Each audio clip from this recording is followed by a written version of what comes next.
সন্দেশখালিতে NSG যেভাবে অস্ত্র উদ্ধার করেছে তা নিয়ে ইতিমধ্যেই কিন্তু নির্বাচন কমিশনে চিঠি দিয়েছে তৃণমূল কংগ্রেস। আমাদের সঙ্গে রয়েছেন বিজেপির রাজ্য সভাপতি সুকান্তদা। আপনার থেকে জানতে চাইব, তৃণমূল কংগ্রেস এই যে চিঠি দিয়েছে এটা নিয়ে আপনার কি বক্তব্য?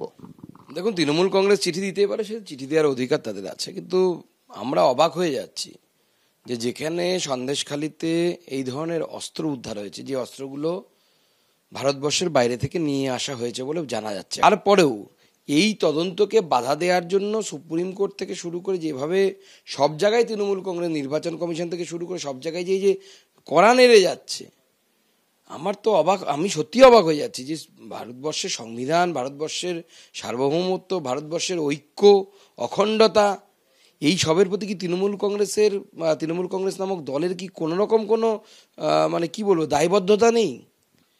একটা জিনিস সেখানে বলা হচ্ছে এই চিঠিতে যে সন্দেশখালির একটি ফাঁকা জায়গায় অনৈতিকভাবে তল্লাশি চালায় সিবিআই। ভোটের দিন তৃণমূলের ভাবমূর্তি নষ্ট করতে সিবিআই এর এই তল্লাশি, তো ভোটের মধ্যে এই যে অভিযান সেটা ভোটারদের মধ্যে প্রভাব ফেলতে পারে, কি বলবেন?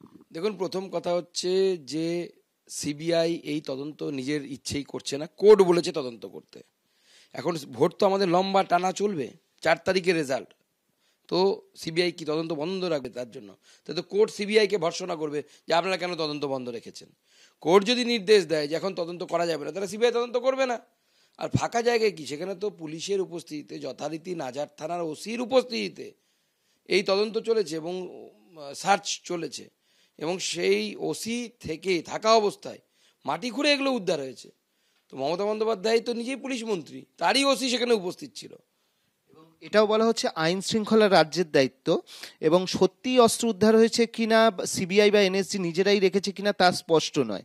প্রধানমন্ত্রী এবং বিজেপি নেতারা সন্দেশখালিটাকে অন্যতম ইস্যু করছেন, তৃণমূলকে নিশানা করছেন, তো সেই জায়গা থেকে এইগুলো আর কি বলা হচ্ছে, কি বলবেন?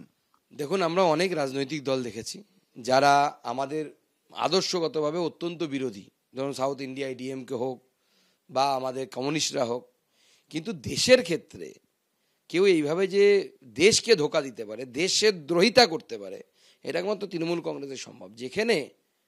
যেখানে নাজার থানার ওসি, তার উপস্থিতিতে মাটি খুঁড়ে অস্ত্র উদ্ধার হয়েছে, তো সেখানে মুখ্যমন্ত্রী এবং তৃণমূল কংগ্রেস এই কথা বলছে, তাহলে কি নাজার থানার ওসি কি আমাদের রাজ্যের পুলিশের বিভাগের মধ্যে পড়ে না? আর পুলিশ মন্ত্রী তো স্বয়ং মমতা বন্দ্যোপাধ্যায়। বলা হচ্ছে যে ভোট চলাকালীন কোনো কেন্দ্রীয় এজেন্সি যেন রাজনৈতিক দলের বিরুদ্ধে কোনো পদক্ষেপ না করতে পারে, সেটাও আবেদন জানানো হয়েছে। আমার বাড়ি আবদার নাকি চুরি করবে, দেশদ্রোহিতা করবে, আর এজেন্সি পদক্ষেপ নেবে না? সব কটাকে জেলে ঢোকানো উচিত এবং কান ধরে জেলে ঢোকানো উচিত।